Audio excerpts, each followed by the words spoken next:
Trust News Center. This is the News Hour.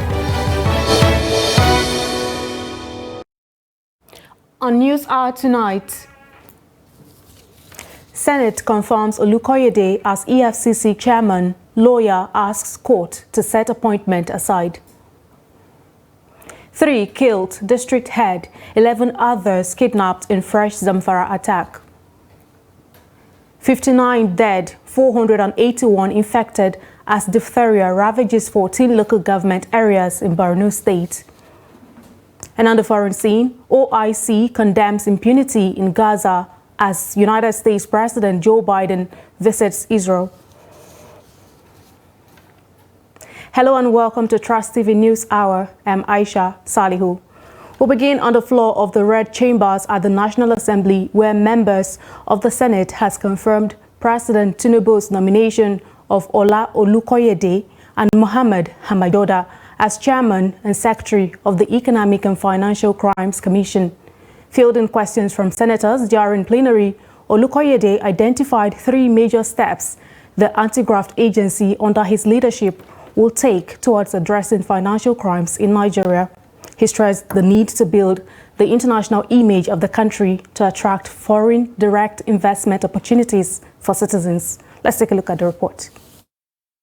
According to the new Economic and Financial Crimes Commission chairman, the government and the people must share collective responsibility by showing commitment in ensuring that the anti-graft agency carries out its mandate, irrespective of who is being investigated.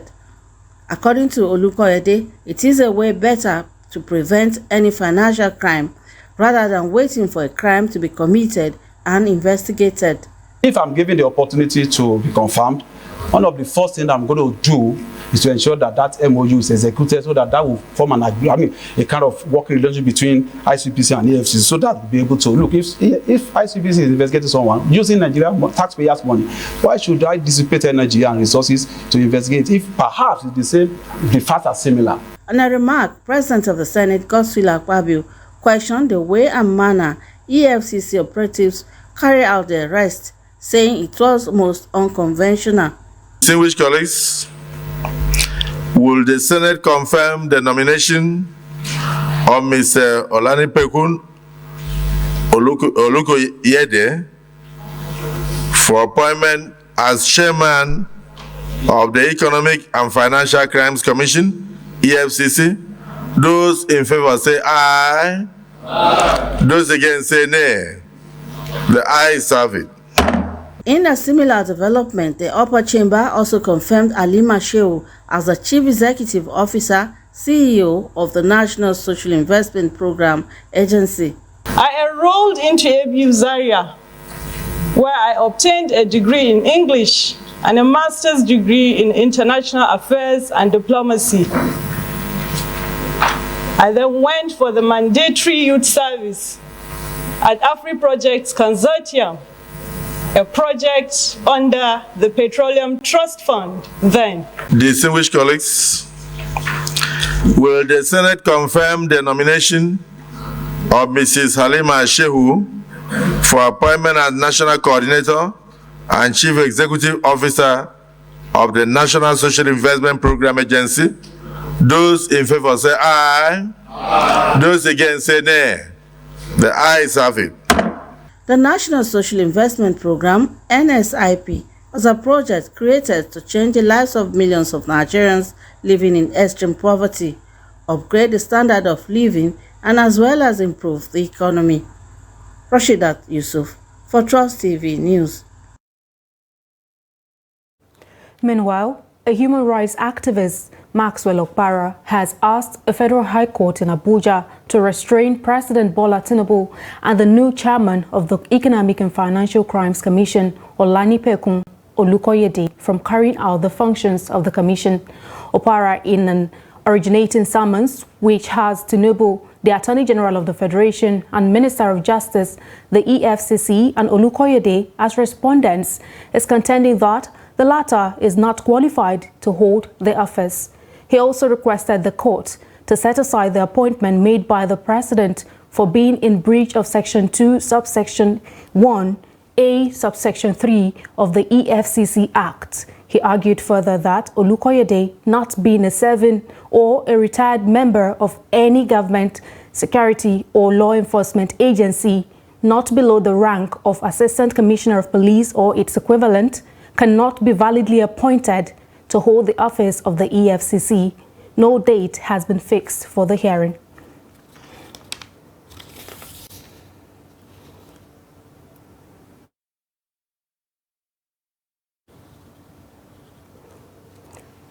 And now away from that, at least 3 persons have been killed and 11 others injured in an attack by armed bandits in Bagega community of Anka local government area of Zamfara state. During the attack, the district head of the community, his 8-year-old daughter and about 10 others were also abducted by the gunmen. Although the state police command is yet to confirm the attack, a resident of the community who escaped during the attack, Abdullahi Bagega, however, told newsmen on Wednesday that the bandits invaded the community on motorcycles on Monday evening and started shooting sporadically, forcing residents to scamper for safety. Abdullahi added that some of the residents who fled during the attack are still missing. And on to health matters. The diphtheria outbreak in Borno State has killed no fewer than 59 persons, with 20 cases on admission. The disease, according to reports, has also spread to 14 local government areas with over 480 cases. Trust TV's Beatrice Kurutsi has details of the story. According to statistics, Nigeria has about 8,000 diphtheria cases in 19 states, including Borno State. 3 local governments were affected, but it has spread to 14 LGAs recently. Diphtheria is a highly contagious vaccine-preventable disease caused by exotoxin producing Corynectabacterium diphtheria and spreads between people mainly by direct contact or through the air via respiratory droplets. The disease can affect all age groups. However, unimmunized children are particularly at risk. Falmata Ali, a mother of a diphtheria patient, said her son struggled with the disease for 3 days before being rushed to the hospital. Mun ji sauki alhamdulillah. Da yaro baya cin abinci. Magana baya yi sai da hannu haka yake yi. He was playing, then few minutes later, he came down with malaria. I then took off his clothes and laid him on the bed. Not long, he began foaming from his mouth. After 3 days, I brought him to the hospital where he was treated. He is 3.5 years old. He was unable to talk, so he only communicates with hand gestures.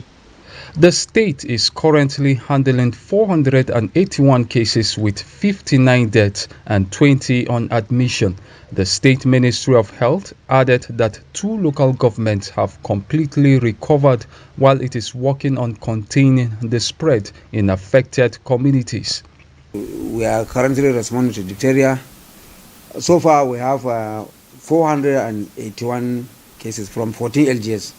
Borno State has 27 LGS, so 14 LGS are affected. So far we have cases reported from 481 cases reported from 14 LGS. Now those LGS that have more cases are MMC, Jere, View, and Mobile. And so far we have 59 deaths were recorded. In all these locations, the teams visit all those places. The state rapid response team move there, meet with the local government rapid response team. We sit down and look at their needs. We go there with our drugs, everything. So, listen, I told you recently we were in Mobile, and they are no longer even reporting cases. After the rapid response team visited Mobile, things are brought under control. With the alarming outbreak of diphtheria in Nigeria, it is advised that citizens get vaccinated and ensure the use of face masks to avoid the spread of the disease.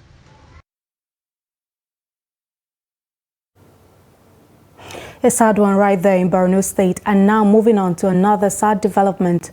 About 8 travelers have been reportedly killed while 52 others were injured in an accident involving a trailer and a canter truck along Potiskum-Nangere Road in Yobe State. The travelers were on their way to the popular Potiskum cattle market when one of the trucks lost control. An eyewitness, Adamu Hassan, told newsmen that the corpses have been evacuated to Potiskum Specialist Hospital, while others are still at the General Hospital, Sabongari, Nagere, at press time. Officials of the Federal Road Safety Corps in the state are yet to confirm the incident, but its personnel and those of the State Emergency Management Agency were sighted evacuating the victims to a nearby health facility. The Association of Driving Instructors of Nigeria have vowed to investigate and expose any of its members involved in cutting corners during the process of obtaining driving school certificates. The ADIN President Umar Musa said in a statement made available to Daily Trust that the association was displeased with the attitude of some unscrupulous elements alleged to be involved in shady ways of cutting corners unknown to the association.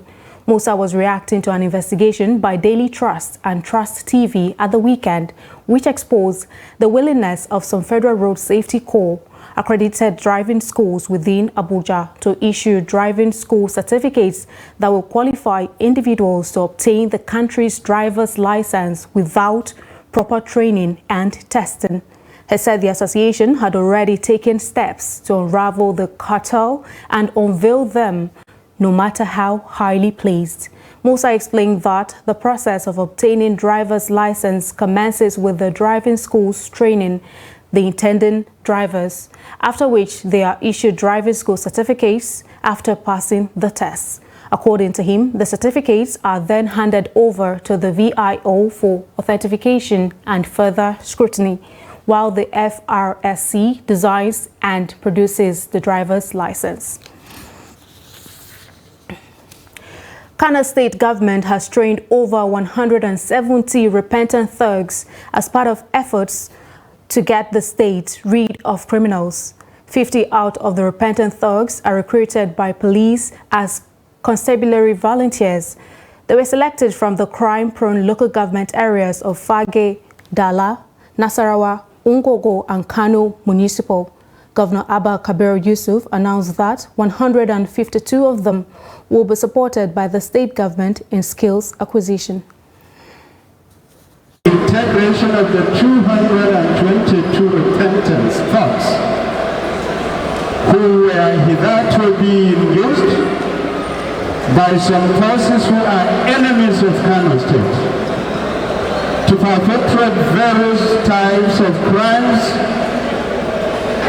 This may be seen as perceived leniency towards the perpetrators of the heinous crimes. Not at all. We believe that remorse, apology, and forgiveness are time-honored ways to restore offenders and victims, and let them move on with their lives, as well as sanitize the society and make it conducive for socio-economic development and human capital development. The Economic and Financial Crimes Commission says it has arrested 24 persons for internet fraud in Akwa Ibom State. EFCC Head of Media and Publicity, Dele Oyewale, said the suspects were arrested in Eket local government area by operatives of the Uyo Zonal Command of the Commission. Oyewale stated in a press statement he signed and made available to newsmen in Uyo on Wednesday that sophisticated mobile phones, 6 exotic cars and laptops were recovered from the suspects. He revealed that the suspects who were arrested based on intelligence report would be charged to court as soon as investigations were concluded. EFCC Zonal Commander Uyo, Bawa Saidu, had recently revealed that cases of real estate and internet crime was on the rise in Akwa Ibom State. Saidu, who said the situation was worrisome, stated that the commission was working to eliminate the problem and called on the media to focus its searchlight on the sector to tackle the sharp practices. Still on security matters, the Lagos State Police Command on Tuesday paraded 32 suspects for impersonation, armed robbery, cultism, and the production of counterfeit firearms. They were paraded at the command headquarters in Ikeja, GRA. Victoria Tokolo files in this report as presented. The command public relations officer, Benjamin Hundeyi, who paraded the suspect on behalf of the commissioner, Idowu Onwa, said the suspect were arrested for manufacturing counterfeit firearms in the Ebeji-Lekki area, armed robbery in Aja, production of fake electrical wires at Alaba International Market, impersonation as military personnel in Sulere, and engagement in cultism in Ikorodu. Items recovered from the suspects included 221 rolls of adulterated wire, 25 firearms, toy guns, 12 extended pipes, 2 drilling tools, 2 gas cylinders, a small generator, an army cap, vehicle brain boxes, and numerous charms. 49 live cartridges, 10 expended cartridges, and some other exhibits. All of these were recovered from suspects, and is a age 27 male who disguised as a dispatch rider and was vandalizing vehicles, removing brain boxes, removing side mirrors.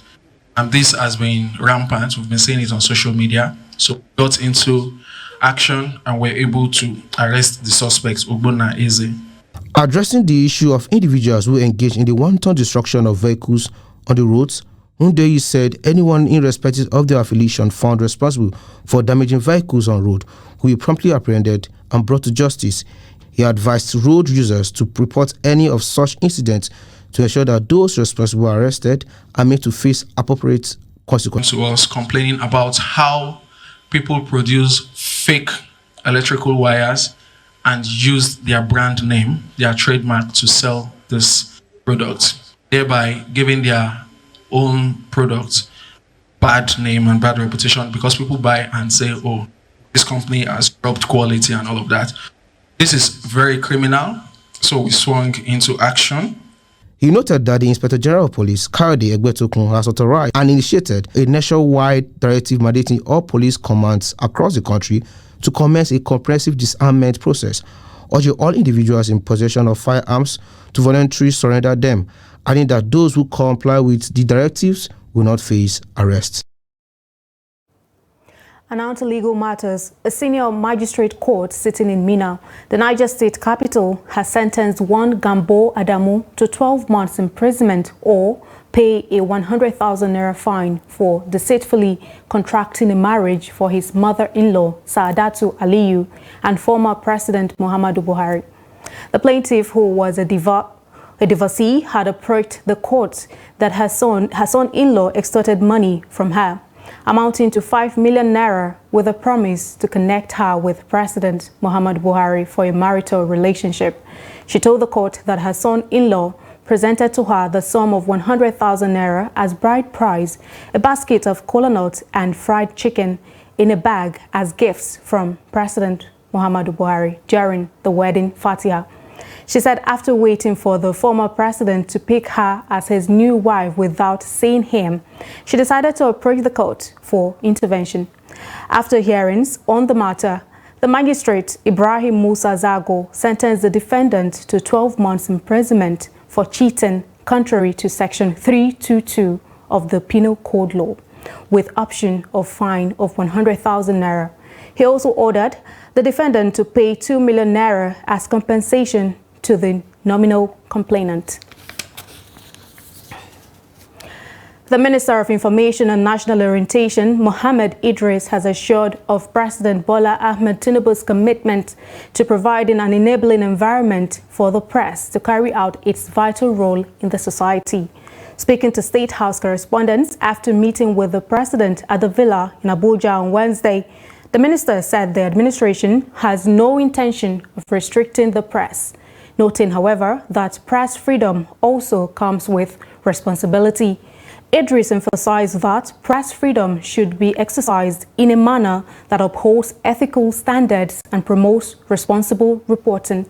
The minister, however, noted that the Ministry of Information and National Orientation is the mandate office for national orientation, being the custodian of national values and symbols, which reflects the country's collective heritage. Mr. President, and all of us in that sector are committed to ensuring that there's press freedom, That freedom, like I said, comes with responsibility. A lot of things that some of these people in the social media are doing is also not very patriotic. Sometimes you say news that is not factual. But I don't want a situation where it will be seen that government is trying to gag the press. I want that to be underscored. There is no attempt by government to gag the press. We are going to do whatever it takes that is responsible, that is also accountable.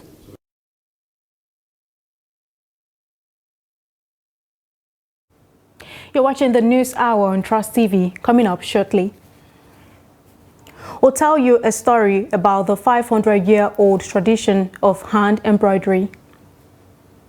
Details of this story and more to come after the break. We'll be right back. This is Trust TV, documenting the Nigerian story.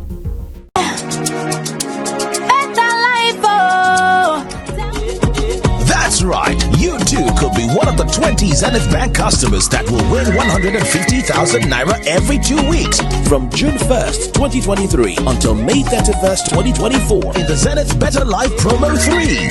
To qualify, simply open a Zenith Bank account. For more information, visit www.zenithbank.com/betterlife. Live the better life with Zenith Bank. As a demonstration of its commitment to provide sustained access to basic healthcare for all Nigerians, the Federal Government of Nigeria, through the National Primary Healthcare Development Agency (NPHCDA), has established the Basic Healthcare Provision Fund (BHCPF). The Basic Healthcare Provision Fund is designed to deploy Operations Fund directly to primary healthcare facilities in every political ward nationwide to ensure the availability of quality PHC services to all Nigerians, irrespective of where they live or work. The Basic Healthcare Provision Fund guarantees 24 hours availability of midwives, other health workers, and health supplies in at least one PHC in every political ward. Ask from your local government health department for the BHCPF PHC in your ward to get more information and benefit from the services. Think access to healthcare for all. Think universal health coverage. Think Basic Healthcare Provision Fund. This message is from the Federal Ministry of Health and National Primary Healthcare Development Agency (NPHCDA). For further inquiries, call the NPHCDA toll-free number 7722 or visit www.nphcda.gov.ng. There's a problem in Nigeria. Rising unemployment is leading to crime, death, and homelessness. I graduated since 2020. There's no work, there's nothing.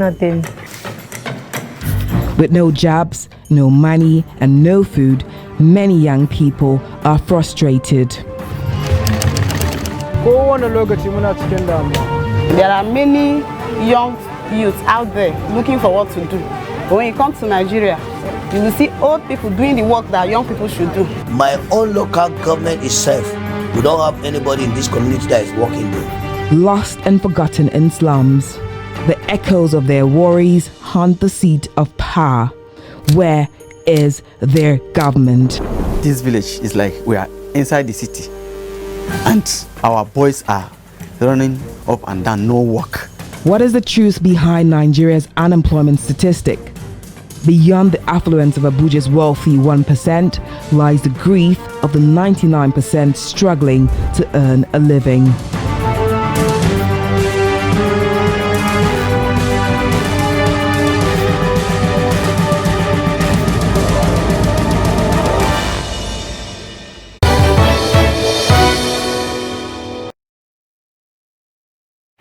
Welcome back and thank you so much for staying. If you're just joining us, this is the News Hour on Trust TV. Now let's take a look at a recap of some of our major stories.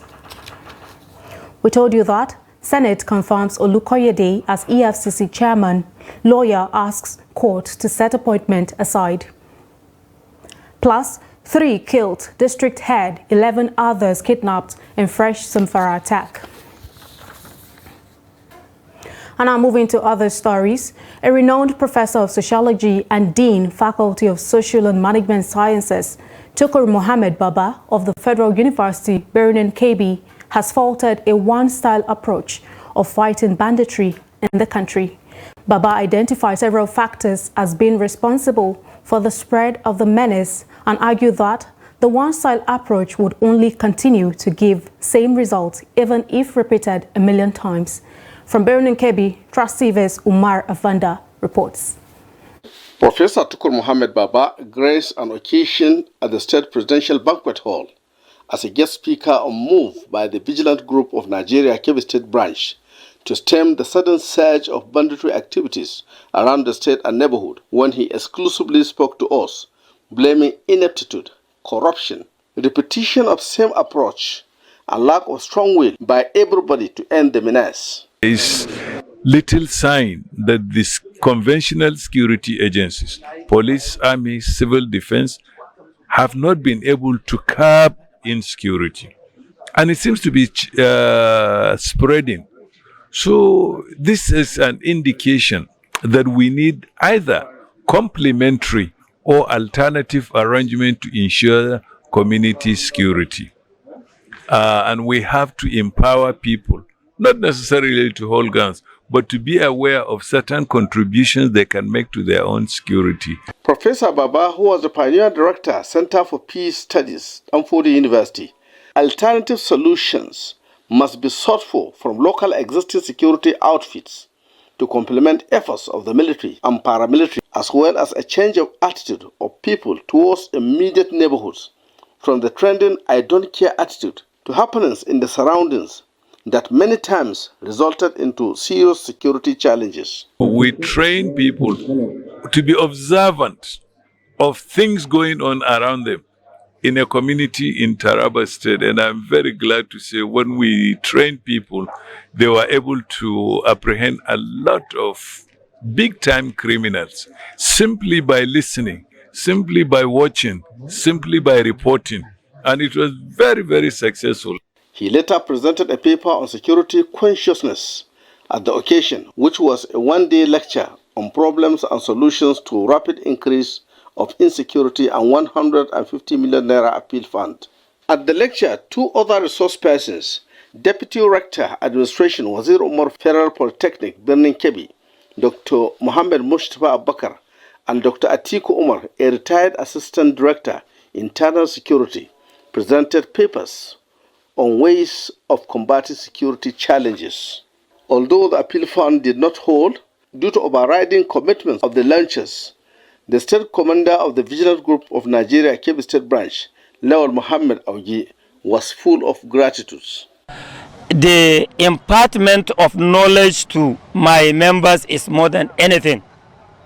It's more than anything. So we thank God we get this lecture. Most of our men now are empowered with the knowledge of how important they are before the occupants of Kebbi State, and how to deliver their own duty as Vigilante Group of Nigeria. From Birnin Kebbi, Umar Afanda, Trust TV. Challenges of inadequate number of qualified and competent teachers in most schools in Nigeria has been identified as one of the major factors contributing to learning crisis in the country. Against this backdrop, the Nigeria Union of Teachers Osun State Wing wants the state government to recruit more quality teachers and ensure regular training for the existing ones. Hamido Yegbade reports. The concern over learning crisis in Nigeria has become more worrisome, with many blaming the poor learning outcome in the basic education in the country on shortage of teachers in classrooms. In Osun State, the Nigerian Union of Teachers is appealing to the state government to recruit more teachers. There is need for the government to declare a state of emergency in the recruitment of teachers in Osun State, because the situation is as bad as getting to some secondary school. You see just about 2-3 teachers in a school, in a whole school. 3 teachers, 2 teachers. Meanwhile, the state government seems to be aware of the challenge and working to tackle the problem. We knew that the teachers concentrate on the urban area than the rural area. So with the report of the summit, I believe we can be able to tackle that. So, and I think before next year, with the conclusion of 2024 budget, I believe the state will have a very good budgetary provision for the growing of primary school education in Osun State. The NUT says regular professional training programs for teachers is also important to sharpen their teaching skills. In 5 years, 6 years, 8 years, many of our teachers do not attend any course. This is not good enough for our education sector. There is need for the government to at least introduce more training and retraining for our teachers in Osun State. Teachers who spoke off camera called on the state government to ensure good remuneration for them so that they can carry out their duties with full dedication. Amid Oyegbade, Trust TV News, Oshogbo. Boat owners in Ardokola local government area of Taraba State are making money conveying passengers from one location to another. The district in the local government area is situated close to a branch of River Benue passing through some local government areas of Taraba State. Reports, however, indicate that the recent fuel subsidy removal has pushed fares up, thereby affecting patronage. Let's take a look at the report. Mayoranewo is a district area of Ardokola, with the branch of River Benue flowing through the village to Ibi and Donga local government areas of Benue State. The river provides opportunity for fishery, animal rearing and farming, especially dry season farming. The river is also a shortcut to different places in and outside the state, with more than 500 people crossing the river on boats to different destinations on a daily basis. Acting Chairman Boat Riders in Taraba State, Njida Suleiman, said that most of the boats they used are fairly used because not all riders can afford to buy a new one, suggesting that government needs to explore this, which according to him can generate more revenue to the state. We have lost over 50 boats here in Mayoranewo and in Taraba State. We have over 3,000 boats. We carry almost 2,500 passengers a day. As you can see here, it is same thing in Lau, Didango, Jen, Kambari, Kwatantela, Kwatam Park, including Dampar Ibi, Chinkai, Suntai, and that's how you find the boats in all these places. We have more than 3,000 boats in Taraba, and all the boats are made from wood. More than 4,000 people are benefiting from the boat ride. We are appealing to the federal and state governments to consider this business and support us. A lot of citizens benefit from this business, but we cannot improve the standard without both the local, state, and federal government intervention. Most of the engines we use are fairly used, and government should do something, please. Dauda Kawu and Usman Abdul Jalil are some of the riders, and they want the state government to supply life jackets for the boat riders and their passengers in case of boat mishap. I am the rider of this boat, and I carry passengers with their load to the Dango Karim Lamido local government. If we leave here by 1 o'clock in the afternoon, we will reach the Dango around 10 o'clock in the night. And this type of boat has no specific number of passengers, unless it has a meter which indicates that it is okay or it is overload. I'm in this business for almost 30 years. The challenge we face usually in this business are when you come close to the flyboat, which comes in speed, will be pouring water in your direction, which can make you lose your control, or heavy windstorm, which can also turn your boat easily. So you must look for where you can stay until the rain or windstorm is over. We don't have any operative from government to regulate the business. The life jackets we have are not enough for all our passengers. We call on the government to provide life jackets for us and to set up a committee to look into the business and issues of overload and the rest. I'm a boat rider and I'm into this business for almost 10 years, and there are some of our brothers who have spent more than that time. The price of a boat goes for 3 million naira, even though they are not new. We convey 10 passengers with their load, and if there is no load, we can carry up to 12 people. At least we have life jackets. We have the one that we receive from government, and there are some that we bought ourselves. We bought each at the rate of 10,000, and there are some that cost 15,000 depending on the quality. Mekano Idris, who is traveling to Didango of Karim Lamido local government area, said he prefers flyboat to travel, spending between 2 and 3 hours to reach his destination, but that the fuel subsidy removal has led to a hike in the transport fare. He said that he used to pay 1,500 naira before the removal of fuel subsidy, but now pays 5,000 from Mayoranewo to Didango of Karim Lamido local government area. It's not comfortable, but you can't do otherwise. It's not comfortable, but it can't do otherwise. Now, if I say I want to travel to Jalingo, Didango, Karin side, if I say I will follow that side before I reach, I will spend more than many hours. We are going to Andami, and this is my first experience traveling on boat, and I'm excited, eager to see that we cross successfully. Although there are so many links to Andami, if you don't want to cross the river, you can go through Gombe State. If you wish, you can follow Kaswambera, where the river is not deep. There is no boat there. According to some of them, the challenges they encounter are lack of access road from the highway to Mayoranewo. Boats can easily capsize or take a wrong direction whenever there is a turbulence, calling on federal and state governments to intervene. Minister of the Federal Capital Territory, Nyesom Wike, has given the Executive Secretary of the Federal Capital Territory, Federal Capital Development Authority, Shehu Ahmed Hadi, 24 hours to explain the position of the National Mosque and what the compensation plan for it is. The minister, who gave the order when he received members of the Abuja National Mosque Management Committee, led by its chairman, the Etsu Nupe, Alhaji Yahya Abubakar, also debunked reports that his administration was promoting policies that were against certain religious alignments. Parts of the land belonging to the National Mosque will be affected by road expansion, which has prompted its management to request for other plots as compensation.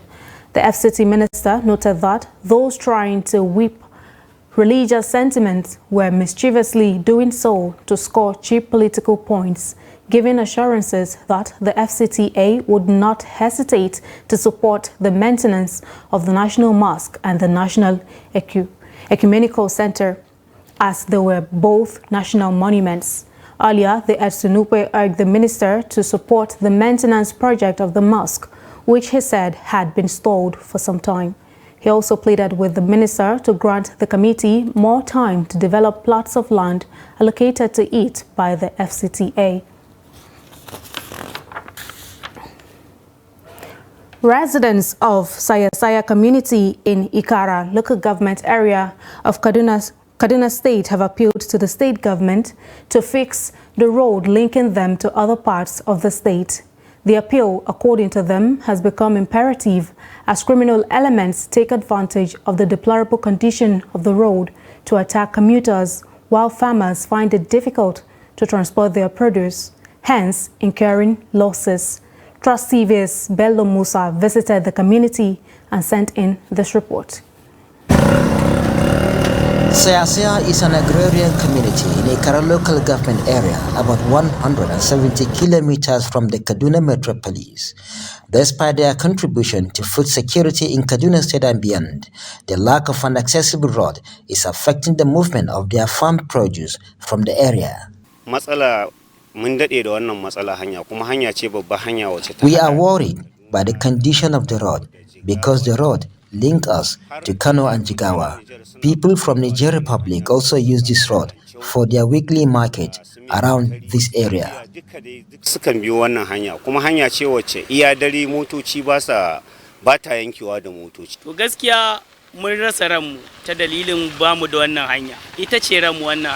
Our life depends on this road because it is vital to our livelihood and we are facing difficulties using it.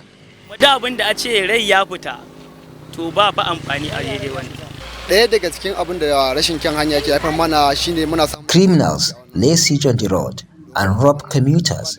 Just yesterday, they attacked people on this road.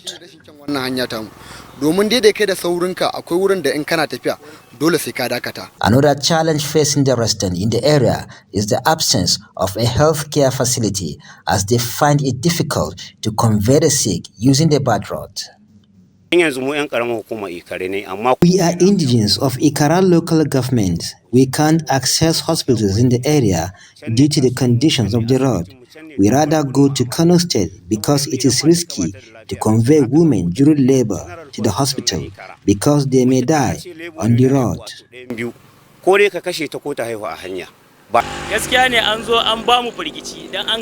When bandits came, they killed our people and security agencies did not arrive on time due to the bad condition of the road. When they eventually arrived at our community, the attackers had fled. On market days, the road, which links the community to many states in the north, is always a beehive of activities, despite its deplorable condition. Domin wannan hanya tamu hanya ce wacce gwamnati take samun income ta dalilin wannan. The road links different markets, which means government generates revenue from people plying it. Laraba ranar Talata domin da Allah mu kai kokenmu da kuma neman alfarma ga wannan gwamnati. We are appealing to the government to construct the road to reduce the hardship we go through using the road. Transport in ka duba ai za ka gani gashi na motocin suna shan wahala.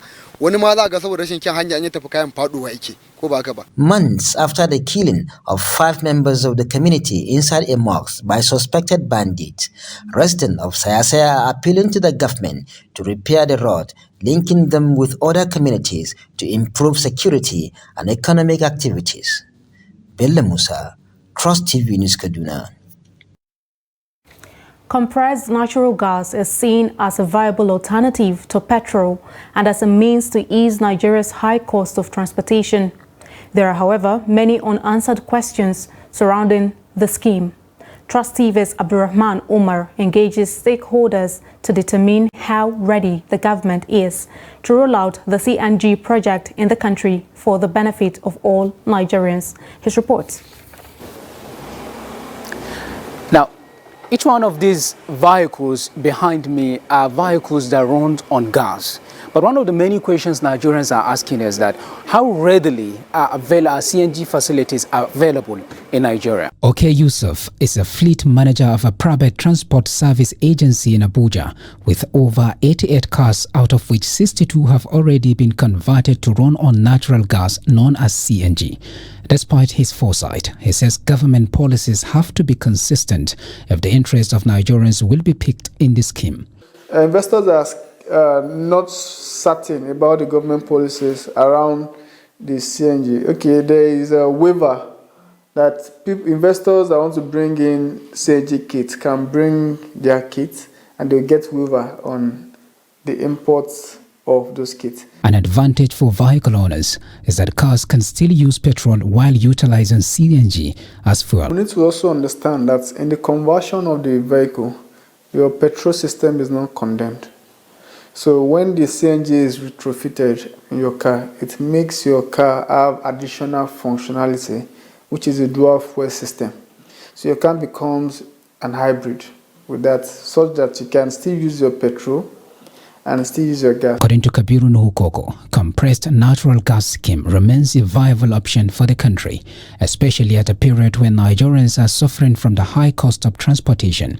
He is, however, concerned about the people who may stand as obstacles to its full implementation. The government will stop any miscreant, anybody who's trying to block or to stop this CNG revolution from taking place. It will happen. For Abbas Mshabwala, having good plans on paper without proper implementation is one of the hiccups that has stalled Nigeria's leveraging compressed natural gas CNG for a long time. There's an excellent plan on ground, which if we go by that plan, it is quite a feasible thing and it's very beneficial to both Nigerians and Nigeria as a nation. To ensure the acceptance of CNG as a better alternative to petrol and as a way of reducing the high cost of transportation, creating awareness is the key. There are a good number of people that have heard about CNG, but there is no, out of those numbers, not so many of them have the right information about CNG gas and how it operates in cars.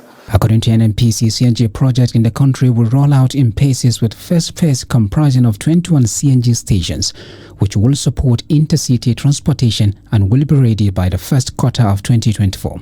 Abdurrahman Umar, Trust TV News, Abuja.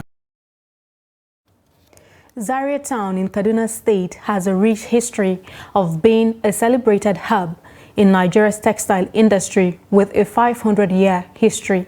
Traditional embroiderers play a significant role in designing and creating ornamental garments with needlework making traditional robes that has become part of the lifestyle of people in Nigeria and across West Africa. Zaria is famous for its unique embroidery industry that continues to create jobs for people of all ages.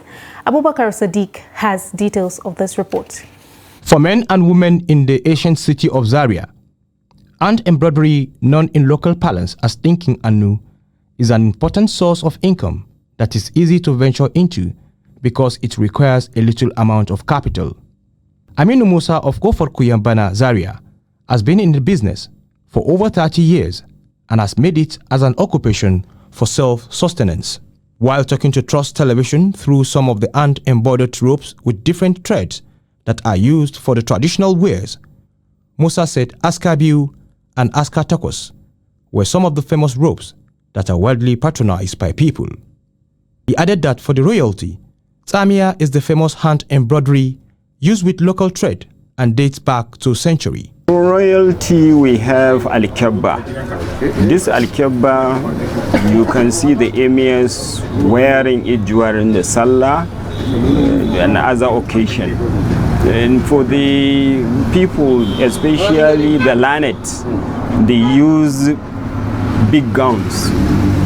That is Babariga, especially using this thread, because this one is different from the Sirpani. They are all called Siwen hand. He however explained that women have specific area of specialization, while men equally have theirs in the embroidery business. This one is made by the woman. This one is called Lenzami. This is Lenzami. We place it here. When we finish all the design, then we place it here. Musa stated that with the passage of time, modern designs have advanced in the business and has made it more appealing to people in other parts of the country. Zaria is popular in terms of making this one. Especially, our people also use it, but we take it everywhere in Nigeria, even outside the country, because everybody needs to. Sani Lawal Abubakar, the chairman Zaria City Market Association, who also sells various kinds of ropes embroidered in local and modern designs, said hand embroidery in Zaria is an age-long craft that draws patronage from all parts of Africa. For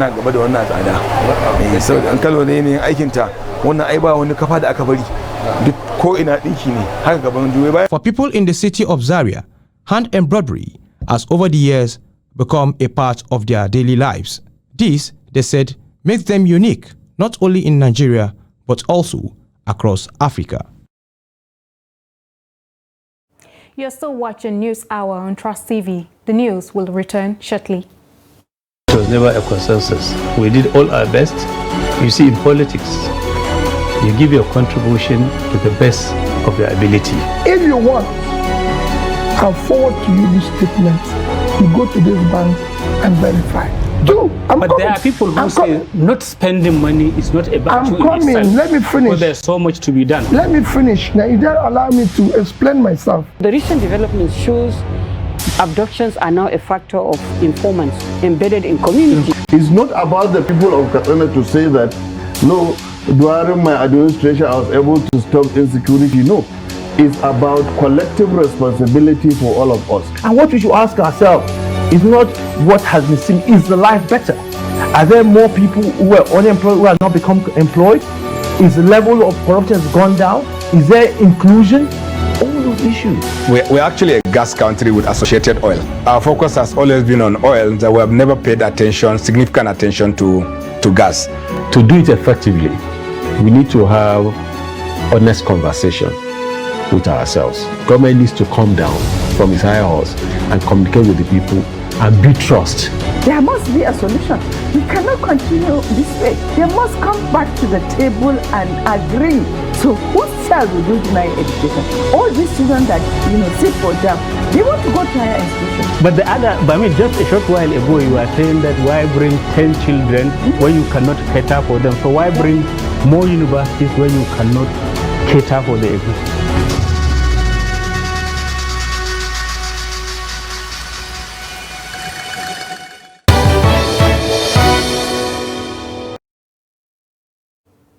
Welcome back.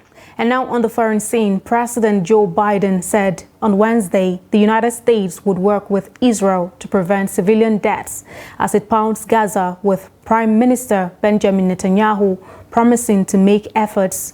On the eve of his visit, a strike on a hospital in Gaza killed between 200 and 300 people, according to health authorities in the Hamas-controlled Gaza Strip. Biden is paying a solidarity visit to Israel following the deadly Hamas assault, which has prompted an Israeli air campaign and the threat of a ground offensive in the Gaza Strip.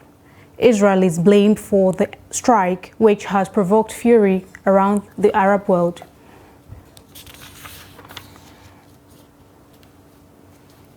Still on the foreign scene, the Organization of Islamic Cooperation on Wednesday denounced Israel's backers for granting the country impunity in its war in Gaza.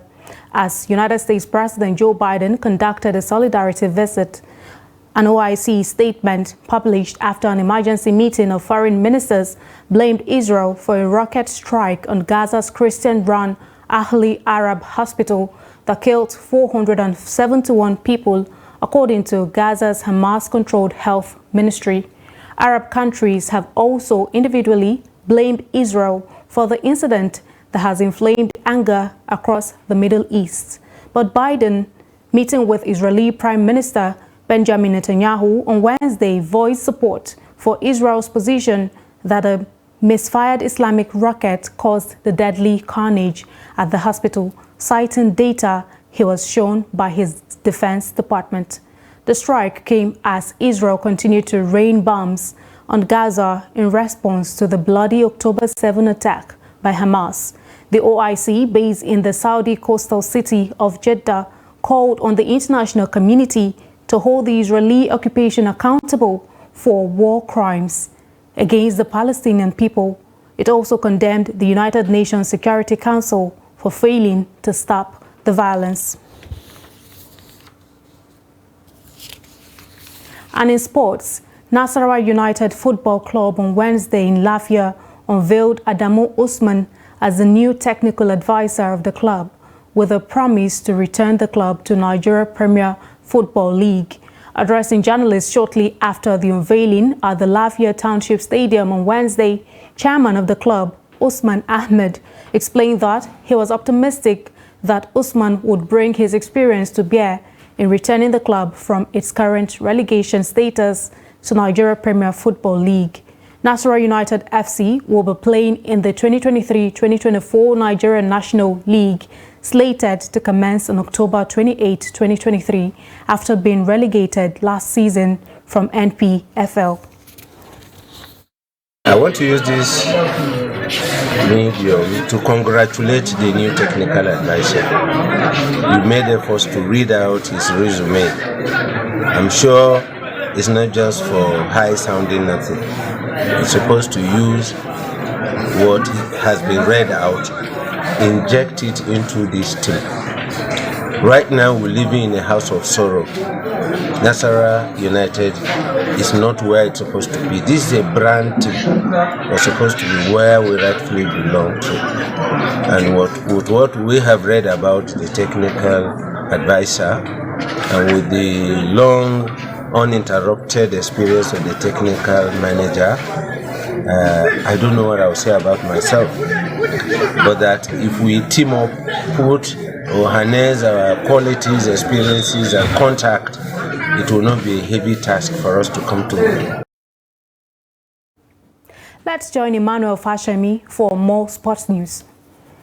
The Minister of Sports Development, Senator John Owaneno, has stated that the ministry will take welfare, early campaign and athletes' preparation seriously as Team Nigeria look forward to All African Games and the Olympics next year. The minister, who echoed this during a meeting with his media team in Abuja, noted the importance of athletes' early preparations for a competition. One of the things that the ministry is going to do will be to ensure that it secures training camps within or outside Nigeria as early enough for athletes to prepare properly, acclimatize and get exposure to facilities before championships. The All African Games is scheduled to be held in Accra, Ghana between March 8 to 2024, and also the Summer Olympic Games will take place in Paris, France from July 24th to 11th August 2024. And in football, the Confederation of African Football (CAF) is undertaking a week-long inspection visit to host cities for the 2023 Africa Cup of Nations as part of final preparations for the Ivory Coast tournament. CAF statement reads, in collaboration with the local organizing committee, we will conduct a 5-day inspection mission in a number of cities that will host the competition next year. The inspection team will pay official visit to San Pedro, Kohogo, Buake, and Yamoussoukro, assessing stadiums, training sites, hotels, and other local infrastructure that will be critical to the operations of Africa's flagship competition. The inspection follows the tournament draw, which was held in Abidjan last week. The host will play Nigeria, Equatorial Guinea, and Guinea-Bissau in Group A. It is the second time Ivory Coast will host the finals after staging the tournament in 1984, and also the third time that the African Cup of Nations will be played in a 24-team format after tournament expansion in 2019. Senegal are the defending champions. And that is it on sports. I am Emmanuel Fashimi. With that, we've come to the end of the news hour on Trust TV. Do not forget to follow us across all of our social media platforms for more news, programs, and documentary. I am Aisha Salihu. Thanks for your time.